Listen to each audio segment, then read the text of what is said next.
بسم اللہ الرحمن الرحیم۔ حضرت سلمہ رضی اللہ تعالیٰ عنہما نے فرمایا، جب ابو سلمہ رضی اللہ تعالیٰ عنہ فوت ہوئے، میں نے دل میں کہا پردیسی پردیس میں فوت ہو گیا، میں اس پر ایسا روں گی کہ اس کا خوب چرچا ہوگا۔ چنانچہ میں نے اس پر رونے کی تیاری کر لی کہ اچانک بلائی علاقے سے ایک عورت آئی۔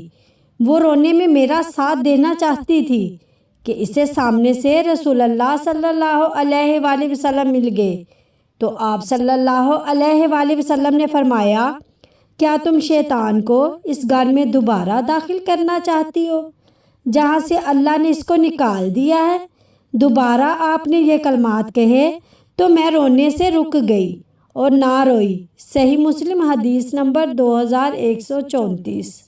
ابو صالح نے حضرت ابو ہریرہ رضی اللہ تعالیٰ عنہ سے روایت کی کہ رسول اللہ صلی اللہ علیہ وآلہ وسلم سجدے میں کہا کرتے تھے، اے اللہ میرے سارے گناہ بخش دے، چھوٹے بھی اور بڑے بھی، پہلے بھی اور پچھلے بھی، کھلے بھی اور چھپے بھی۔ صحیح مسلم حدیث نمبر 1084۔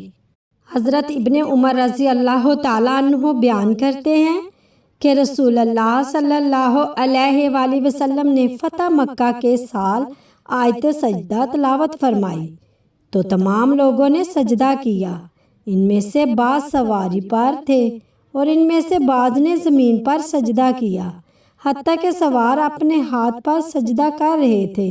مشکوٰۃ المصابیح حدیث نمبر 1033۔ حضرت علی رضی اللہ تعالیٰ عنہ فرماتے ہیں کہ رسول اللہ صلی اللہ علیہ وآلہ وسلم نے ارشاد فرمایا، لڑکی کو اس کی خالہ کے ساتھ رہنے دو کیونکہ خالہ بھی ماں ہے۔ المستدرک حاکم حدیث نمبر 8300۔